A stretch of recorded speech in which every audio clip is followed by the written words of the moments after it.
నాకు చెయ్యని విధంగా మీకు పనిచేశారు. మా కార్యకర్తలు కళ్యాణం చేయండి. ప్రతి ఊళ్ళో ప్రతి వార్డులో మా కార్యకర్తలు మా నాయకులు ఉన్నారు. రిక్వెస్ట్ చేసి అడుగుతున్నా మీ గురించి ఆయన ఏమన్నాడు, ఆ పార్టీ కూడా బలపడాలి.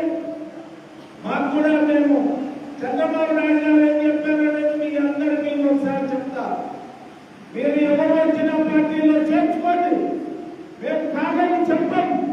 కానీ 5 సంవత్సరాలు వాళ్ళు మీకు లాయల్గా ఉండి పార్టీకి సేవ చేస్తే ఆ తర్వాత రాబోయే ఎన్నికల తర్వాత మీకు వాళ్ళు సహకరిస్తే అప్పుడు వాళ్ళకు పార్టీలో పదవులు ఇవ్వండి, ఆర్థికంగా వెసులుబాటు చేయండి అని ముఖ్యమంత్రి గారు మన చంద్రబాబు నాయుడు గారు వాళ్ళు చెప్పడం జరిగింది. నేను ఆ రోజు మిమ్మల్ని రామానాయుడు గారు కూడా గట్టిగా చెప్పారు, మా పార్టీలో ఏముంది మేము చూసుకుంటాం, మీకు సంబంధం లేదు. ఈ రేషియో ప్రకారం 70% మా కార్యకర్తలకి, 30% మీ కార్యకర్తలకి మీరు ఏదైనా కానీ గవర్నమెంట్ వచ్చే మంచి చెడ్డ అన్నీ కూడా ఈ రకంగా పోవాలి. ఇది పై లెవెల్లో తీర్మానం అని చెప్పారు. ఆయన అన్ని వచ్చి అలా 50-50 చేద్దాం, 50% ప్రకారంగా చేద్దాం, మాకు కూడా బలపడాలంటే నాకు ఇక్కడ ముఖ్యమైన వదిలిపెట్టుకుంటే నేను తెలియజేస్తున్నాను లేదు అన్నారు. అప్పుడప్పుడైనా దిక్కారెడ్డి, రామరెడ్డి వాళ్ళందరూ కళ్ళ చేసుకోండి. సరే అన్నా ఏదో ఒకటి వయా మీడియా 60% మీకే 40% వాళ్ళకని వాళ్ళు ఒక సమయ సందర్భంగా చెప్పిన తర్వాత మంత్రి గారు మన దగ్గరకు వచ్చారు. ఆ రోజు వచ్చిన వాళ్ళందరికీ తెలుసు. ఆయన ఏమన్నాడు, 60-40 వరకు ఒక దానికి వచ్చింది. కానీ నేను ముఖ్యమంత్రి గారి దగ్గర పోయిన తర్వాత 2 రోజుల్లో మీకు క్లారిటీ ఇస్తానన్నా. దాదాపు 20-25 రోజులు అయింది, క్లారిటీ ఇవ్వడానికి కాదు. నేనే లాస్ట్ కన్నా ఏదో రకంగా 1 సంవత్సరం నుంచి మన కార్యకర్తలు బాధపడుతున్నారు. ఏదో 60-40 తెచ్చండి. సరే 60-40కి ఆయన మాట్లాడి ఆ ఎమ్మెల్యే గారు ఫోన్ చేసి నాకు ఫోన్ చేసిన తర్వాత అది 1 నెల అయింది. నెల నుంచి అవ్వకపోతున్నారు. లాస్ట్ ఇంకా 60లో ఇంకా 2-3% తగ్గించుకుంది. ఎవరి కోసం చేశాను? ఆ స్వార్థం కోసం చేశారా? పార్టీని నమ్మబడి పార్టీకి 42 ఏళ్ళ నుంచి కష్టపడి పనిచేసిన దీనికోసం చేశాను. మరి నేను పార్టీకి ఎంత సర్వీస్ చేశాను తెలుసు. మరి అందరికీ ఏదేదో రకాల పదవులు వచ్చాయి.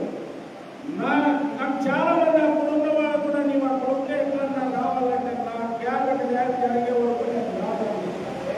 పోలింగ్ వచ్చింది, రేపు మీటింగ్ పిలిచారు, ఆదివారం మీటింగ్ వచ్చారా, మీటింగ్ పోదా. నేను దయచేసి వేదికలు ఉన్న నా ఊరికి ప్రోగ్రాంలు రిపోర్ట్ చేస్తాను.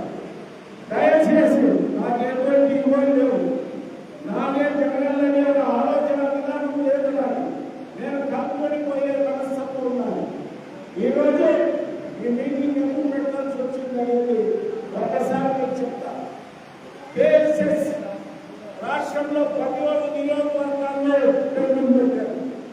పార్టీ సందర్భం కాదు, 3 నియోజకవర్గాల్లో పెండింగ్ పెట్టారు. మనం కూడా పెండింగ్ ఉంటే మన కార్డు ఇచ్చారు, అందరికి ఇచ్చారు. ఈరోజు కేఎస్ఎస్ చేయాలి. కేఎస్ఎస్ అంటే ఏమి చాలా మందికి అవగాహన లేదు. ప్రతి 60 మంది ఓటర్లు 2 తీసుకోవాలి, 2 ఉండాలి. ఏ పదవి రావాలన్నా, చంద్రబాబు నాయుడు గారు ముఖ్యమంత్రి కావాలన్నా ఈ కేఎస్ఎస్ లో మెంబర్ ఉండాలి. ఎమ్మెల్యేలు కానీ, ఎంపీలు కానీ, ఎమ్మెల్సీలు కానీ, ఎవరైనా కానీ, పార్టీలో కార్పొరేషన్ చైర్మన్ కానీ ఎవరు కానీ ఉండాలి. మరి మన నియోజకవర్గంలో పెండింగ్ ఉంది. అట్లా రాష్ట్రంలో 17 నియోజకవర్గాల్లో పెండింగ్ ఉంది. ఆ కేఎస్ఎస్ మనం రెడీ చేశాం. 6,000 మంది మన పార్టీలో ముందు నిల్చున్న క్యాడర్ అందరూ కూడా రెడీ చేశాం. కానీ అది ఆపాము. ఆపిన తర్వాత పార్టీ ఎందుకు ఆపారో నాకు తెలియదు. మరి ఈరోజు మన ఆదోళన చేయమని సుబ్బారెడ్డి గారు చెప్పారు. సుబ్బారెడ్డి గారు వస్తారంటే పార్టీ ఆఫీస్లో కూర్చొని మాట్లాడదామంటే ఆయన ఒకసారి బయట పెడతామని చెప్తే ఈరోజు ఇక్కడ పెట్టాము. దయచేసి నాకు ఎటువంటి ఇవ్వలేదు. నేను అందరికీ చెప్తున్నా, నాకు 75 సంవత్సరాల వయసుకు ఇంకా 4 ఏళ్ళకి ఎలక్షన్స్ వస్తాయి. ఆ రోజు వరకు నా పరిస్థితి ఏమి, నా ఆరోగ్యం ఏమి నేను పట్టించుకోను. ఒకసారి విట్టా రమేష్ ఇంట్లో మీటింగ్ జరిగినప్పుడు ఆ రోజు చెప్పాను, 42 సంవత్సరాలు ఈ పార్టీని కాపాడిన, పార్టీ కార్యకర్తలు కాపాడిన, నా వయసు అయిపోయింది, పార్టీని కాపాడుకోలేదు పిల్లలకి చెప్పాడు. ఎందుకంటే నేను ఏం చేయమంటారు, నేను ఎవరికన్నా ఏం చేశాను, ఎవరికన్నా అన్యాయం చేశాను. నేను ఈ రోజు కూడా అందరూ కనపట్టుకోవాలనేది జరిగింది. మనం ఇంట్లో ఉంటే రేపు స్థానిక సంవత్సరాల ఎన్నికల్లో ఎంపీటీసీలు కానీ, సర్పంచులు కానీ, కౌన్సిలర్లు కానీ ఆయన ఇక్కడ ఇంగ్లీష్ తీసుకునే పరిస్థితి వస్తుంది. దయచేసి నాయకులందరికీ చెప్తున్నా, ఒకే మాటలో ఉంటాం. ఈరోజు నేను ఇన్ఛార్జ్ ఉన్నా, రేపు రెండు తీసేసిననుకో ఎవరు ఇన్ఛార్జ్ వచ్చిన వాళ్ళు అడుగుతాడో నడిస్తే మన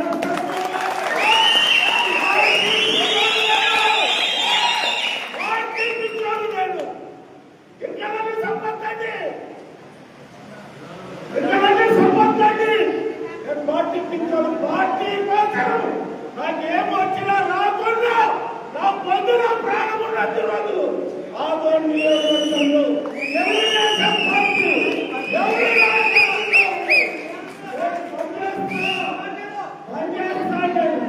దయచేసి అందరూ అర్థం చేసుకోండి.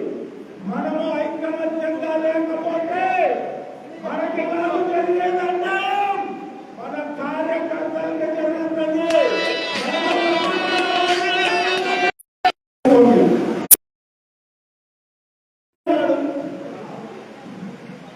ఆయన కూడా ఎంతో కష్టపడాడు.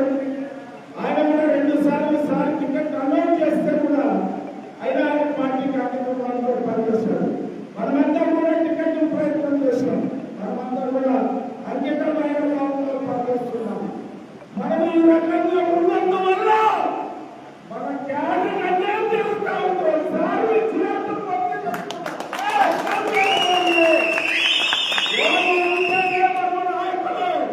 వాడు లేకపోతే మనం ఎవరు మాట్లాడిస్తారు.